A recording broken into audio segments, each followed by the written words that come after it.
quisiera partir diciendo, es algo evidente, que este seminario, esta sesión de este seminario interviene en un momento muy especial para Chile.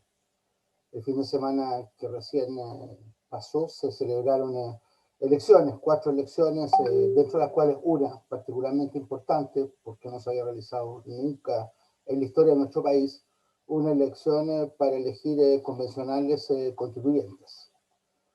Yo diría que sorpresivamente, de alguna forma, triunfaron las fuerzas más contestatarias y también más autónomas respecto del sistema político constituido durante el periodo de la transición. Son realmente muy malos resultados para las fuerzas tradicionales, de las cuales yo también soy parte. Son fuerzas que tienen justamente una mirada muy crítica sobre el proceso de transición, que es el tema sobre el cual se nos ha pedido que intervengamos hoy día.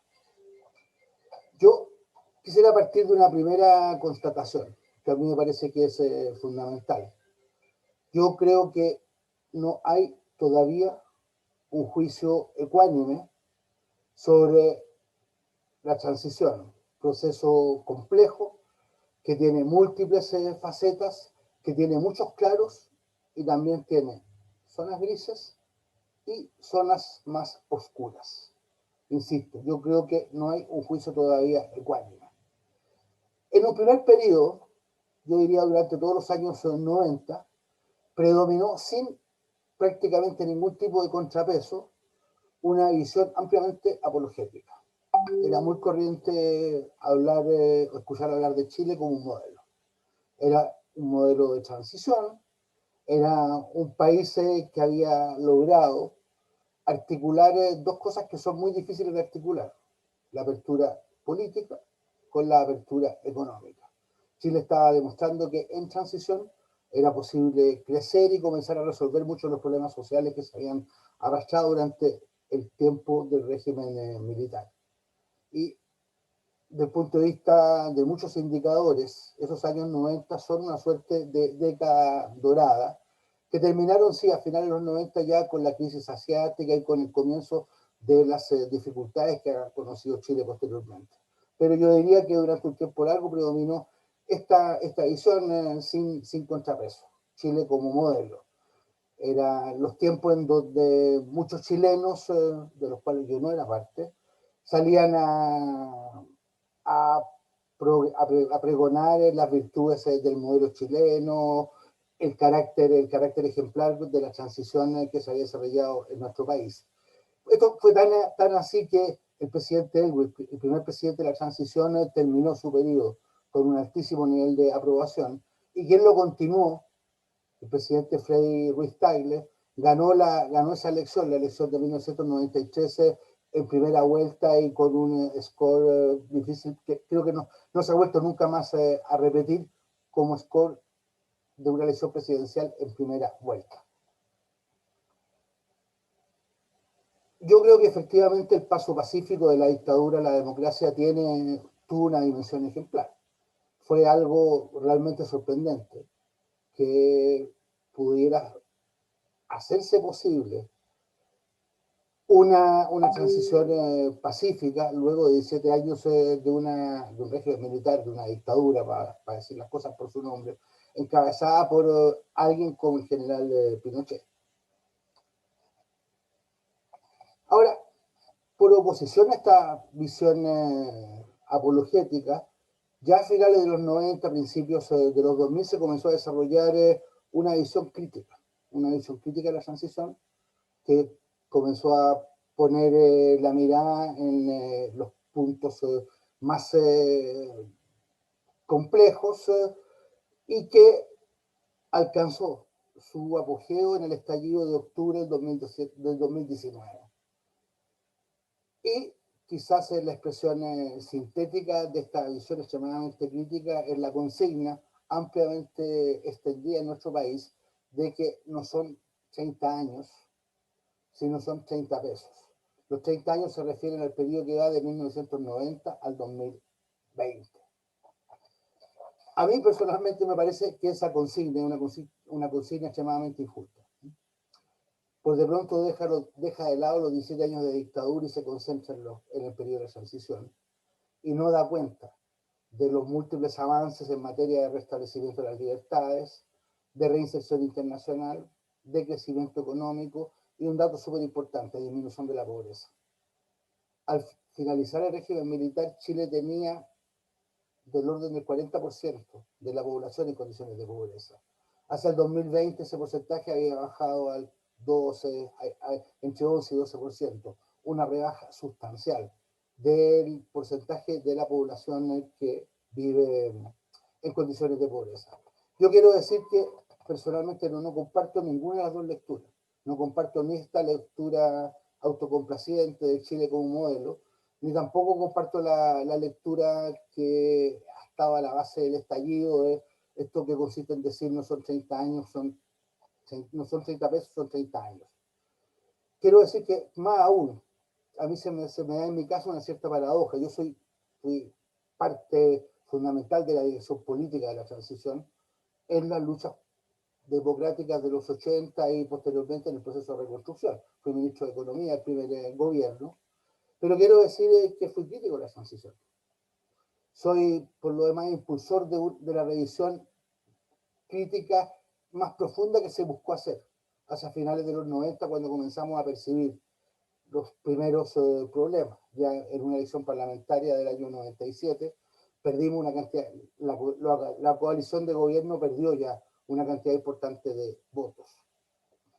Ahí, en ese momento se generó un debate que desgraciadamente fue caricaturizado. La prensa lo caricaturizó como el debate entre los autoflagelantes, que éramos los que teníamos una visión crítica, y los autocomplacientes, que eran aquellos que adherían, por así decir, a la primera interpretación.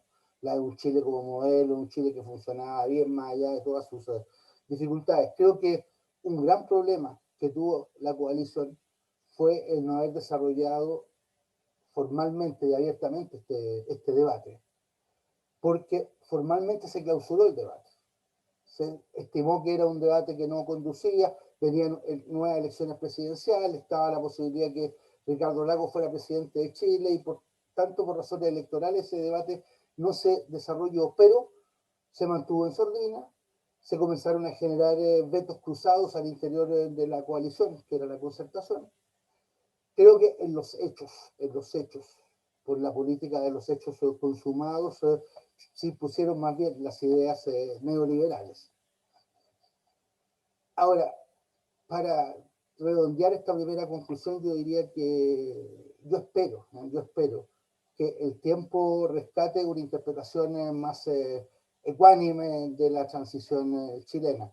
Guardando todas las proporciones, ustedes conocen la famosa anécdota de ese, entiendo que es de Chu Enlai, cuando le preguntan en una entrevista por su opinión sobre la Revolución Francesa, esto hace unos 20, 30 años atrás, pero él dijo, mire, la verdad es que los hechos son muy cercanos como para emitir una opinión. Estábamos hablando de algo que había pasado hacía prácticamente 2 siglos. En el caso de Chile han pasado 30 años desde el inicio de la transición y yo creo que todavía se espera un juicio histórico más ecuánime, que espero que en algún momento intervenga. Hecha esta observación, yo quisiera dedicar esta presentación a entregar lo que me parecen a mí ser algunas claves importantes para entender el proceso de la transición chilena. La primera cuestión, que es fundamental, es entender que es una transición pactada, que se da sobre la base de una derrota electoral del régimen militar y de las fuerzas conservadoras, pero no es una derrota ni política ni cultural. Como quizás ustedes saben, la transición tiene su punto de origen más inmediato en el plebiscito que se celebra el 5 de octubre de 1988, que era un plebiscito que estaba establecido dentro de la propia Constitución de 1980. Ahora, hay que decir, y esto me parece a mí que es la clave fundamental para entender la lógica de la transición, que la idea de enfrentar al régimen de General Pinochet en el plebiscito del 88 no fue una opción libremente determinada, fue, por el contrario, el recurso que se adoptó una vez que se agotaron, una vez que se demostró que todas las otras vías eran inconducentes.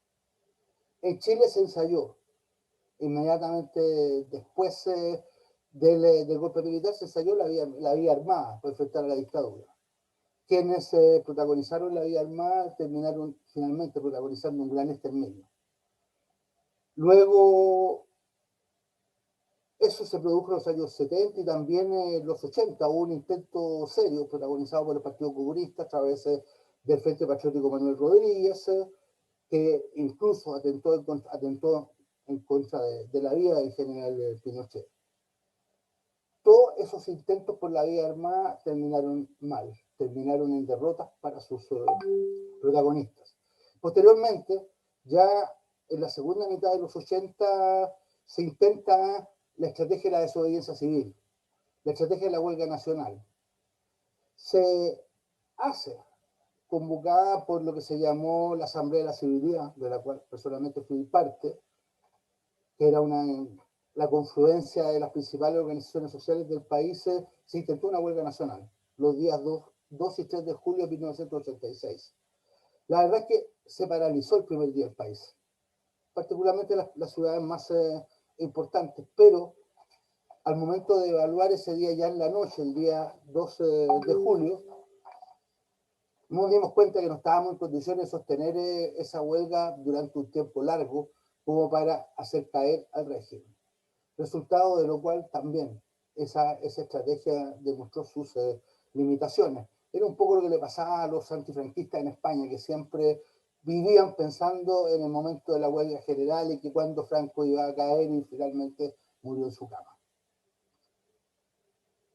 En consecuencia, la decisión de participar en el plebiscito fue lo que quedó como opción, y quiero decir que fue una decisión extremadamente difícil, porque contravenía todo el sentido común. Una parte muy importante de la puesta en práctica de esta estrategia consistía en convencer a las fuerzas democráticas que esta era una estrategia posible.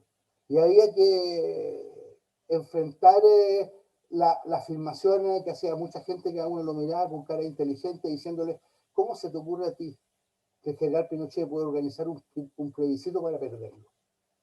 Era, la verdad, un argumento fuerte que finalmente conseguimos derrotarlo. La gente tenía que concurrir a inscribirse a los registros electorales.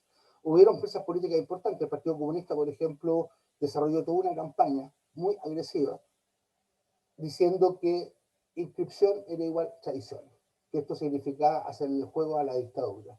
Bueno, contra todo eso se luchó y finalmente, el pueblo de Chile, una gran mayoría, se inclinó, fue a votar, se inscribió en los registros electorales, porque no era una inscripción automática, se inscribió en los registros electorales y fue a votar ese 5 de octubre y muy masivamente, con un 57% de los votos, se impuso la opción no, que abrió paso al proceso de transición que se inicia formalmente con el gobierno del presidente Elwin en marzo de 1990. Pero entonces, una cuestión que a mí me parece fundamental destacar es que la opción del plebiscito fue la opción que quedó luego de la derrota de otras vías, la vía armada o la vía de la movilización social, la vía de la desobediencia civil. Y esta opción por el plebiscito, que se dio en llamar la vía política, significó asumir, aunque no fuera como legítima, fue asumir en los hechos la constitución existente. Porque el plebiscito estaba establecido dentro de la propia constitución. Y en el momento en que se optó por la vía política, se optó también por desarrollar un proceso al interior de la constitución de 1980. Rápidamente se le hicieron muchas modificaciones. Luego del plebiscito del 88 hubo un nuevo plebiscito del 89 con un conjunto importante de reformas constitucionales que limaban las aristas, si se quiere, más espinúas de la constitución de 1980. Fueron un conjunto de reformas que fueron pactadas. Pero el hecho de que la transición se desarrollara en los cauces de la Constitución definió, la verdad, un camino bastante estrecho para el desarrollo de este proceso. Este proceso debía transcurrir al interior de la institucionalidad creada por el régimen. Y, a mi juicio, esos espacios que ya eran estrechos fueron también estrechándose aún más por decisiones que se adoptaron al interior del propio campo democrático. A mí me parece que un punto clave de la negociación constitucional que intervino en el año 1989 fue el que las fuerzas democráticas aceptaran quedar en minoría en el Parlamento de la República. Quedar en minoría, no en la Cámara de Diputados, pero sí en el Senado, por la acción de los senadores designados, que eran muy mayoritariamente, prácticamente todos los 9 senadores designados al inicio eran partidarios del régimen militar. Entonces, las fuerzas políticas, que éramos la mayoría social, que éramos la mayoría política, que se expresaba en la Cámara de Diputados, que era la mayoría presidencial, no éramos la mayoría en el Parlamento. El hecho de no tener mayoría en el Senado obligó a una política permanente de búsqueda de acuerdos. Son buenos yo creo que son buenos los acuerdos en democracia, pero estos eran acuerdos que eran, a mi juicio, impuestos en función de una razón que a mí me parece que era bastante objetable desde el punto de vista democrático, que la mayoría presidencial, que las fuerzas mayoritarias quedaran en minoría en el Parlamento. Yo diría que esta condición de minoría en el Senado marcó muy fuertemente el curso posterior del proceso. Obligó a esto que se llamó la democracia de los acuerdos. Y ocurrió, y aquí esto ya es parte de mi propia interpretación, yo siento que para el sector más conservador de la concertación, el no disponer de mayoría en el Parlamento tenía algo virtuoso, porque permitía decirle a los sectores más radicalizados de la coalición, mire, ustedes pueden tener razón con lo que están planteando, pero no se puede.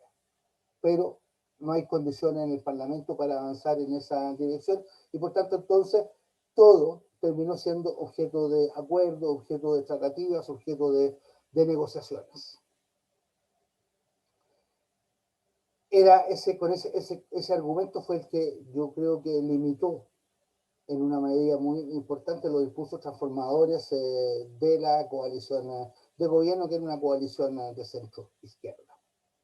Ahora, es cierto, las condiciones de la transición son estas que yo describí. Se tomó la decisión, luego de sucesivas derrotas de otras vías, de entrar en la institucionalidad, y hubo que entrar a este proceso de establecer acuerdos permanentemente para salvar esta condición de minoría en el Senado. Ahora, yo creo, que es mi crítica, que de la necesidad que efectivamente existió en un momento, esta necesidad como que se fue transformando en una virtud. La idea de los acuerdos se fue transformando en una práctica, en una inercia, en una rutina. Tanto es así que el año 2005, es decir, 15 años después, por ocasión del primer gobierno de la presidenta Bachelet, y la eliminación de los senadores designados se tuvo por primera vez en mayoría en ambas cámaras, en el Senado y en la Cámara de Diputados. Pero esa mayoría rápidamente se diluyó prácticamente por no uso, porque la tendencia era a la búsqueda de los acuerdos, a reproducir esta lógica desde el inicio de la transición, que a mí me parece que era muy necesaria, pero no estuve nunca de acuerdo en que se transformara, por así decir, en una especie de virtud, de algo que había que hacer permanentemente, porque creo que en democracia también es cuando las mayorías y las minorías se parecen demasiado, cuando ya las mayorías se abdican de su papel de conductor, también se presenta un problema. Yo creo que el estallido social, todo lo que vino posteriormente, tiene que ver mucho con eso. Yo creo que además es importante decirle que en la concertación existieron permanentemente dos almas, así se les llamó. No era una coalición homogénea, habían quienes tenían un punto de vista, como yo indicaba al principio, más complaciente la forma como se había conducido el proceso, con los resultados que este estaba obteniendo. Se ponía en esa discusión un argumento muy importante era el periodo de la lucha contra la pobreza. Ahora se ponía menos énfasis, o había por los sectores críticos, que decíamos, perfecto, gran éxito la lucha contra la pobreza, pero teníamos un serio problema respecto a las desigualdades, que son dos cosas distintas. Así, por ejemplo, cuando se decía por parte de los sectores más críticos que en Chile los ricos cada vez eran más ricos y los pobres cada vez más pobres, eso no era cierto. Los pobres cada vez eran menos pobres, los pobres cada vez eran menos. Pero sí era cierto que los ricos eran cada vez más ricos. Se hizo un avance muy importante en la lucha contra la pobreza y no se hizo un avance igualmente profundo, significativo en la lucha en contra de las desigualdades. Ahora, como les decía, tuvo una discusión importante a finales de los 90, que se congeló, pero también con había un buen argumento, que era la posibilidad, estamos hablando ya de fines del gobierno del presidente Frey, la posibilidad de que un nuevo líder, un líder de izquierda, de la izquierda de la concertación, Ricardo Lagos, asumiera la conducción del país en la elección presidencial que se celebró en 99. Esa era la manera, la elección de Lagos era la manera de zanjar este debate, de mi punto de vista, a favor de las tesis más progresistas, de las tesis menos conservadoras.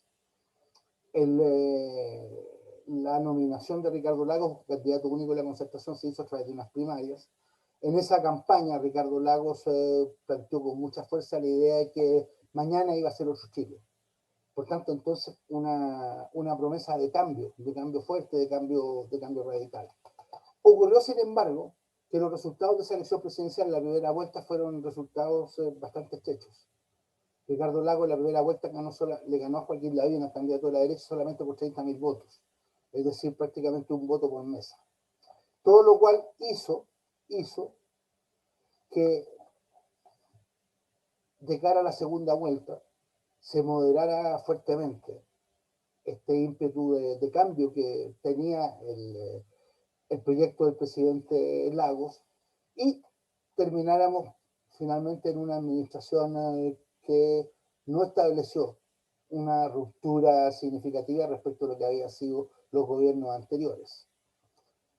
La idea era que Ricardo Lagos fuera, por así decir, el primer gobernante de izquierda, el primer gobernante socialista del siglo XXI. Yo creo que esa idea finalmente produjo mucho vértigo y que al propio presidente Lagos le acomodó mucho más situarse en la continuidad de Elwin y de Frey. Por tanto, entonces fue un gobierno mucho menos rupturista de lo que uno pudo haber pensado, de los que muchos que éramos sus partidarios, sus impulsores, pensábamos que podía ser. Otro hito importante, y voy ya tratando de redondear, fue la situación que se produjo inmediatamente finalizado el gobierno del presidente Lagos. El presidente Lagos tuvo el mérito que había tenido ya Elwin y Frey, que era heredarle al futuro presidente, heredar el gobierno, o transmitir el gobierno a alguien de su propia coalición. Lo había hecho Elwin con Frey, lo hizo Frey con Lagos, y Lagos lo hizo con Michelle Bachelet. Michelle Bachelet gana la elección presidencial del 2005. Es un gobierno que tuvo realizaciones importantes, pero que también, no obstante que su consigna era la de un gobierno ciudadano, se situó también en una cierta línea de continuidad con los gobiernos anteriores. Es un gobierno que paradojalmente ya es el primero que interrumpe el ciclo de los 4 gobiernos de la concertación, abre paso al triunfo del presidente Piñera ya el año 2009. Hay el primer gobierno del presidente Piñera entre el 2009 y el 2014, y luego viene un segundo mandato de la presidenta Bachelet sobre el cual conviene detenerse. Fue una elección que ganó muy holgadamente, muy holgadamente. La ganó en segunda vuelta, sí, hay que decirlo, pero con más del 60%, con un porcentaje de votación extremadamente alto, con mayoría parlamentaria en ambas cámaras, con condiciones que a mi juicio le permitieron hacer algunas cosas importantes, por ejemplo, la gratuidad universitaria. Yo creo que va a quedar como un gran logro de la segunda administración de la presidenta Bachelet. Hay una cantidad muy grande de estudiantes pobres que están hoy día en la universidad y que pueden estar gracias a la gratuidad. Pero creo que esa energía transformadora no se canalizó de una manera que pudiera producir cambios importantes. Y pongo el ejemplo que es más evidente. La presidenta fue electa sobre la base de un compromiso, de una propuesta también de cambio de la Constitución. Ahora, esa propuesta finalmente, el esfuerzo de cambio de la Constitución se hizo muy al final del periodo, prácticamente en los últimos meses, más que para cumplir con los objetivos que estaban planteados en el programa, más que con un diseño deliberado para llegar a una nueva Constitución. Yo creo que francamente habría sido perfectamente posible que el proceso que estamos viviendo ahora, que tuvimos que pasar, por el cual tuvimos que pasar por un estallido en el 2019 para que se abriera paso a este proceso constituyente, pudo perfectamente haberse hecho en otras condiciones. Nos podíamos haber ahorrado el estallido, el sistema político podía haber tenido la inteligencia y la lucidez como para abrirse a estos cambios. Desgraciadamente eso no ocurrió y terminamos con un estallido social que significó una tremenda movilización de la sociedad, pero significaron también muchos perjuicios. Terminaron muchas de las manifestaciones en vandalismo, en violencia, en pérdidas patrimoniales enormes. Entonces, yo siento que desde ese punto de vista la historia de la concertación, finalmente la historia ya no era, el segundo gobierno no era propiamente concertación, era nueva mayoría, porque era una alianza un poco más amplia que integraba al Partido Comunista, tuvo algo de derroche de las energías transformadoras. Yo quiero terminar diciendo lo siguiente. A la concertación hoy día se la acusa de haber mantenido el modelo neoliberal. Esa es la acusación básica que pesa sobre la coalición. Yo creo que por de pronto, hay que definir bien qué es lo que vamos a entender por neoliberalismo. Si uno tiene una definición económica más estricta y entiende el neoliberalismo como una variante extrema de la economía de mercado que privilegia permanentemente el factor capital por sobre otros factores y que es lo que lo lleva a estar permanentemente buscando reducir el tamaño del Estado, disminuir los impuestos, ponerle chava a la organización sindical, la concertación no partió así. No partió así, el gobierno del presidente Elwin partió con aumento fuerte del salario mínimo, mejorando las condiciones de la organización sindical, aumentando el costo de los despidos, no se privatizó. Pero sí yo creo que ya luego del gobierno del presidente Elwin hubo una suerte de deriva neoliberal que se fue imponiendo y que atravesó el gobierno del presidente Frey sin lugar a dudas, y también atravesó el gobierno del presidente Lago y también, sobre todo, la primera administración de la presidenta Bachelet. Yo quiero decirles, como ministro de Economía del primer gobierno, que siempre lo que teníamos presente, el gran fantasma que teníamos, era uno, que la izquierda había fracasado en los años 70 con el gobierno del presidente Allende, generando condiciones para el colapso de la democracia, 17 años de régimen militar. Y lo que teníamos también a la vista en el vecindario era particularmente la transición argentina, que iba anticipadamente. Transición argentina en donde el presidente Alfonsín, un presidente de gran corazón, gran humanista, por su incompetencia económica terminó también, teniendo incluso que acortar su periodo presidencial porque no estaba en condiciones de poder terminarlo. Teníamos ese fantasma que nos llevó a ser extremadamente cautos, yo diría, desde el punto de vista económico, aunque no, yo no diría que fue la política que partió poniéndose en práctica, fuera una política de corte propiamente neoliberal. Ahora, yo quisiera cerrar diciendo lo siguiente. Yo creo que todos los acontecimientos posteriores, el estallido, tiene que ver finalmente con el hecho de que la promesa que surgió desde el régimen militar, pero que se mantuvo con la concertación, que era la promesa de poder elegir, de ser consumidores que podían elegir educación, que podían elegir su previsión, que podían elegir dónde veranear. Esa promesa se fue desvaneciendo.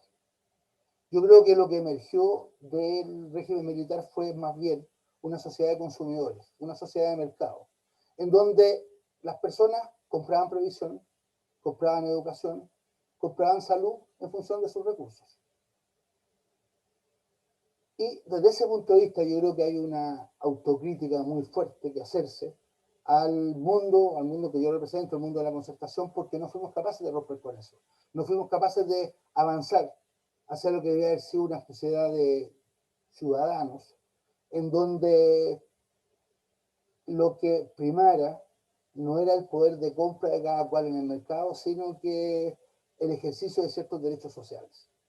Y eso es finalmente lo que está hoy día en discusión. Yo creo que la convención va a tener en la convención constitucional, que se inaugurará ya próximamente, la próxima semana, va a tener como eje justamente la definición de un conjunto de derechos sociales que yo espero además que puedan ser derechos que se puedan exigir y que se puedan cumplir. Pero creo que en el proceso de transición tal cual se desarrolló y lo conocimos protagonizado por los gobiernos de la concertación y posteriormente el gobierno de la nueva mayoría, quizás el principal, aquí hay muchos logros, Chile tiene muchos logros, pero hay un problema que yo creo que es quizás el que explica el estallido, el que explica los resultados también de este fin de semana, que es una gran rebelión en contra de la sociedad de mercado y una búsqueda todavía quizás un tanto caótica, un tanto anárquica, pero búsqueda al fin y al cabo de un cambio de paradigma en la sociedad. Yo diría que es pasar de una sociedad de mercado, una sociedad de consumidores, pasar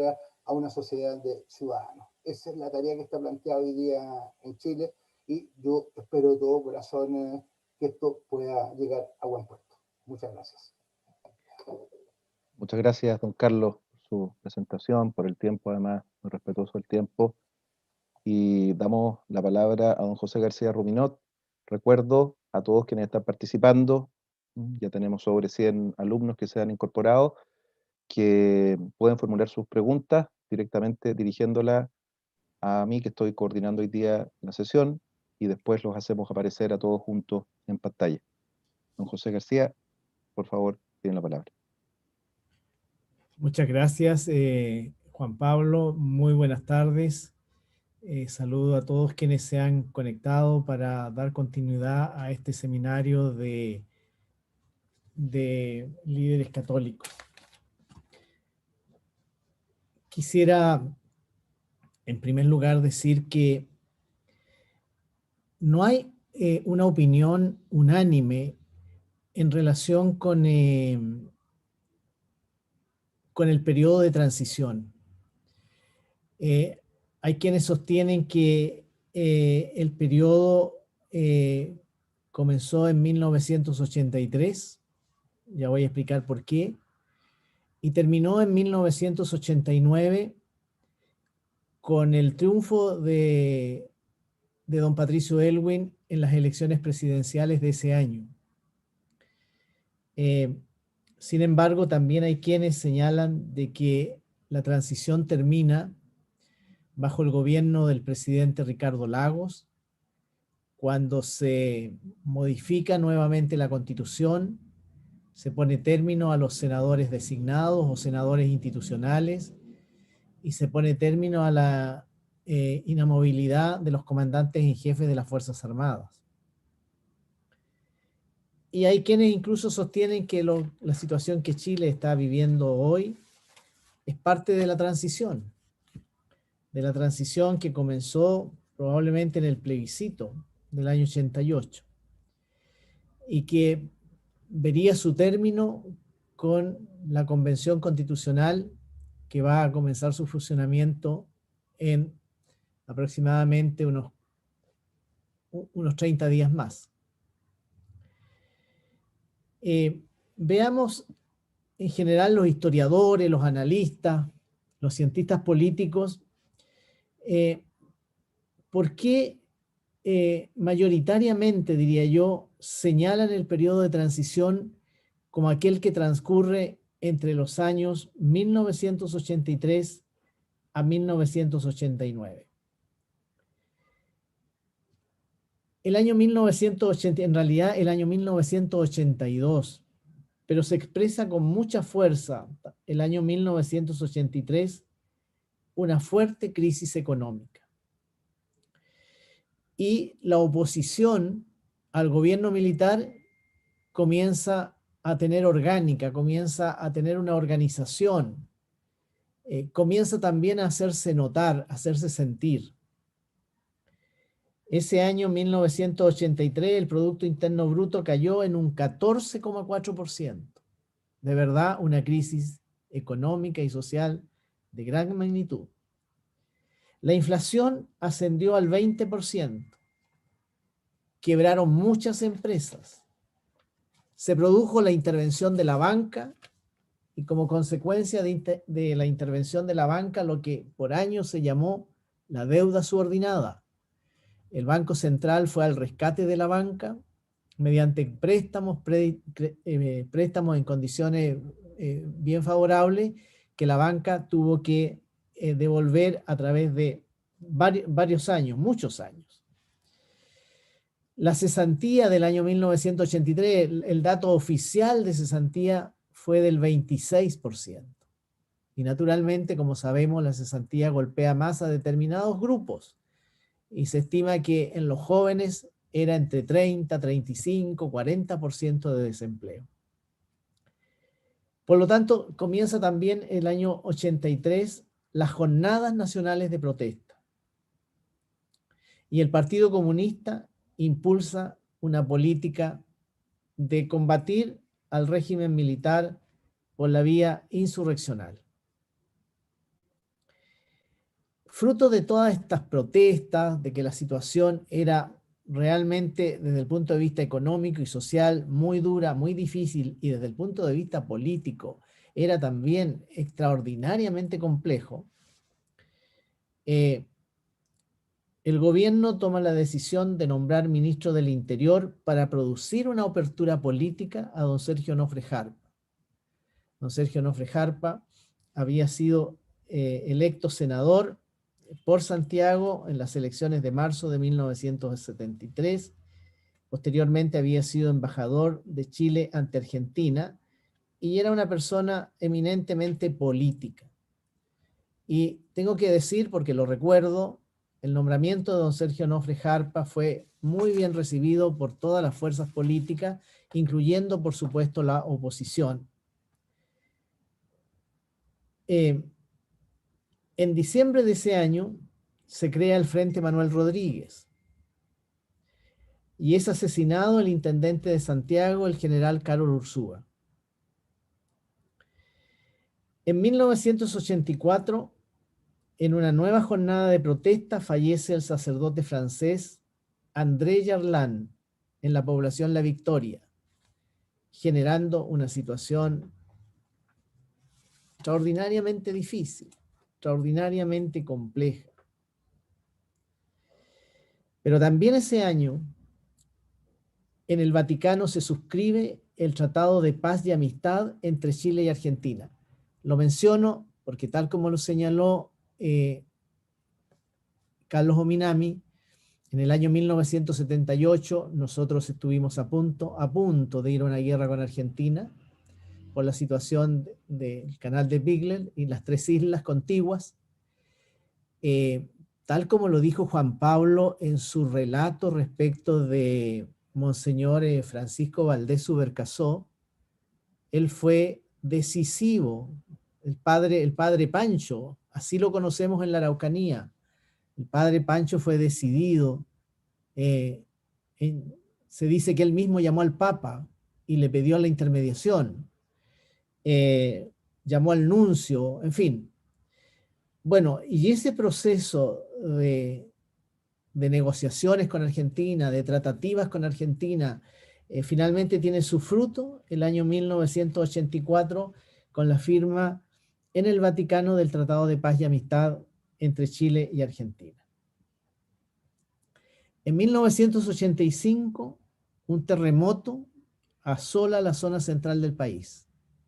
Un terremoto que viene a agravar la situación económica, la situación social, y que significa un gigantesco esfuerzo de reconstrucción de las zonas devastadas por el sismo.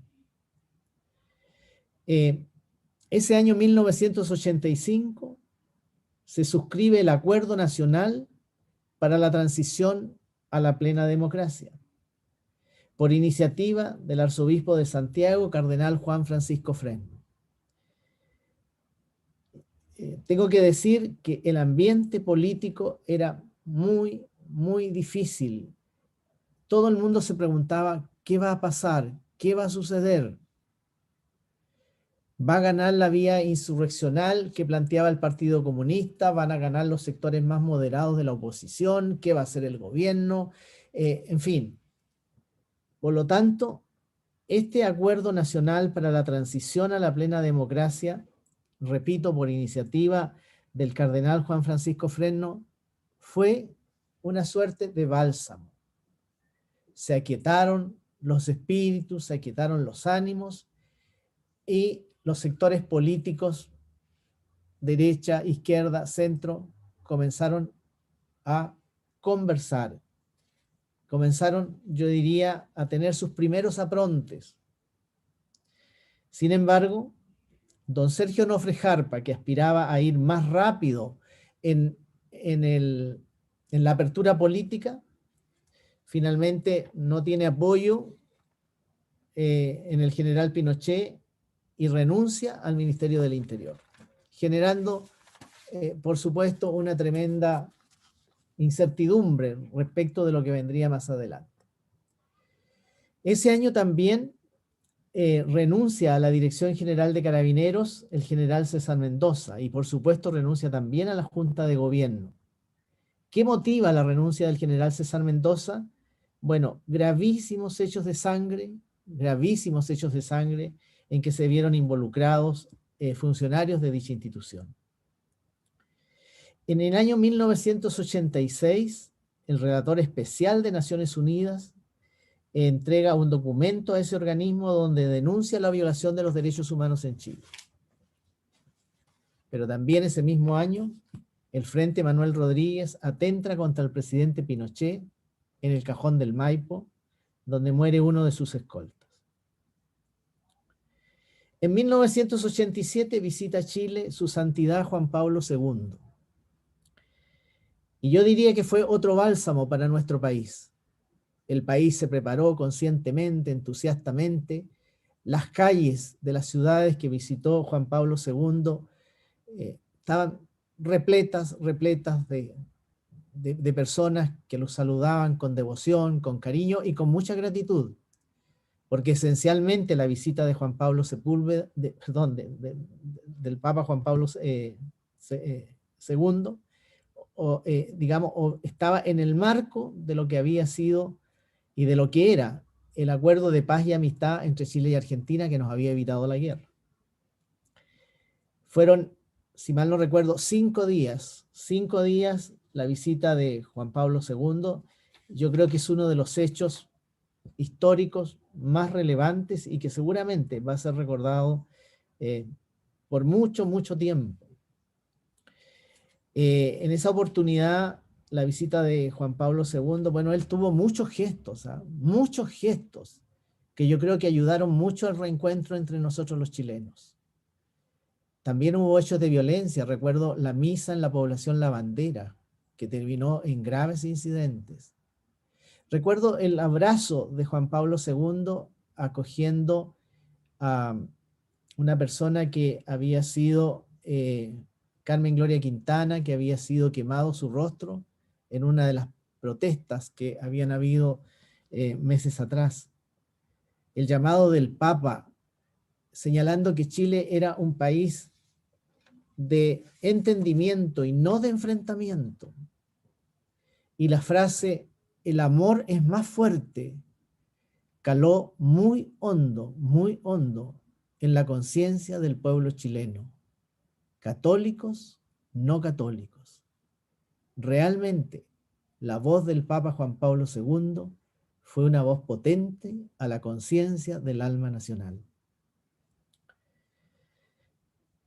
Hubo luego después ya duros y trágicos enfrentamientos entre organismos de seguridad e integrantes del Frente Manuel Rodríguez, pero también entre este movimiento y autoridades de gobierno.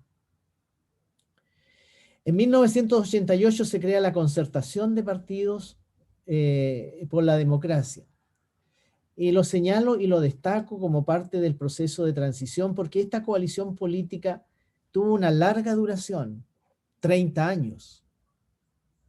Logró elegir sucesivamente a los presidentes Elwin, Frei Ruiz-Tagle, Ricardo Lagos, Michelle Bachelet. Y se produce también, al término del primer mandato de la presidenta Bachelet, la primera alternancia en el poder, entregando el mando de la nación al primer periodo, al primer gobierno del presidente Sebastián Piñera. Este periodo de gobierno, presidentes Elwin, Frei Ruiz-Tagle, Ricardo Lagos, Michelle Bachelet, Sebastián Piñera, coincide con un periodo de gran estabilidad política, de grandes avances económicos y sociales, como lo destacó también el ex senador Carlos Ominami, fuerte disminución de la pobreza, un notable avance en la disminución de la pobreza. Yo sumaría a ello la incorporación de la mujer al mundo laboral. La mujer tenía una muy baja participación en el mundo del trabajo. Y poco a poco comenzó a salir a trabajar fuera del hogar, porque sin duda que trabajan mucho dentro del hogar. Eso significó tener que ampliar cobertura en jardines infantiles, potenciar la educación parvularia, la primera educación, en fin, muchos avances. Yo quiero destacar también que fue un periodo de alto y sostenido crecimiento económico y que eso permitió también grandes avances sociales. Yo soy miembro de la Comisión de Hacienda por muchos años y Carlos lo sabe. Y creo que fue, Carlos, el año 2000, o sea, más o menos del 2000 al 2008, más o menos ese periodo, Chile dejó de tener déficit fiscal. El déficit fiscal era endémico. Todos los años financiábamos el déficit, es decir, lo que faltaba para cubrir el presupuesto, lo financiábamos con mayor deuda. Y tuvimos un par de años en que no solo no necesitamos endeudarnos, sino que fuimos pagando la deuda hasta llegar a tener una situación fiscal, no voy a decir de gran solvencia, pero sí una situación fiscal muy, muy tranquila, que el año 2009 comenzó a deteriorarse y que después de eso, del 2009 en adelante, nunca hemos vuelto a recuperar. Bueno, gran parte de eso lo logró el crecimiento económico y también tengo que decirlo, una etapa de precio del cobre que nos favoreció muchísimo. Bueno, también el año 1988 se realiza el plebiscito. Yo quiero destacar que se realiza con registros electorales que habían sido previamente abiertos y con mucha anticipación y que, como muy bien también lo dijo Carlos, significó convencer a los sectores más reticentes de que esta era la vía de lograr la democracia. Hubo una franja electoral con todas las normas y por primera vez la oposición tuvo acceso a la televisión de manera masiva y plantear sus mensajes y llamar a la ciudadanía a votar por la opción no. Finalmente, triunfa la opción del no con el 55% de los votos. Terminado ese plebiscito de octubre de 1988, se acuerda un paquete de reformas constitucionales, 54 reformas constitucionales. En ese tiempo las reformas constitucionales tenían que ser aprobadas mediante plebiscito. Y por lo tanto hubo un plebiscito, creo que fue en junio del año siguiente, y estas 54 reformas constitucionales lograron un 91% de votos favorables, con participación electoral obligatoria además. Entonces, eran millones y millones de ciudadanos los que concurrían a sufragar. Yo diría que todas las fuerzas políticas relevantes concurrieron a este acuerdo y llamaron a votar por la opción de aprobar estas reformas. Hubo también, bueno, tuvimos también, por supuesto, la elección presidencial, el triunfo de don Patricio Aylwin con el 54% de los votos. Lo recordaba bien Carlos en el sentido de que señalaba que hay visiones distintas. Internacionalmente Chile ha sido reconocido por haber tenido una transición exitosa, una transición ejemplar, una transición con grandes acuerdos políticos que significaron también importantes acuerdos sociales. Yo recuerdo que durante el primer gobierno del presidente Aylwin se negoció una reforma tributaria, se negociaron avances sociales en materia de salario mínimo, en materia de asignaciones familiares, en fin, de tal manera de que el país, yo sentía que estaba encontrando un cauce que nos conducía al desarrollo. Y tal como ya lo dije, fueron muchos años de crecimiento económico, muchos años de desarrollo social. Yo siento que la transición que tuvo Chile del gobierno militar al gobierno civil fue exitoso y fue ejemplar. Hay analistas políticos, hay académicos que, por lo tanto, señalan de que los problemas que venían después, o los problemas que la sociedad chilena ha enfrentado después, o los desencuentros que hemos enfrentado después, son consecuencia de una democracia inmadura, de una democracia incompleta. Y es muy probable que así sea. Cuando es una democracia joven, sin duda de que hay muchas cosas por mejorar, muchas cosas que cambiar. Lo importante, creo yo, es que siempre lo hagamos de manera democrática y lo hagamos siempre descartando la violencia, condenando la violencia. Yo tengo convicción que la violencia no nos va a conducir a nada bueno y que podemos terminar haciéndole mucho daño a nuestro país. Y que en lugar de producir avances, terminemos generando retrocesos.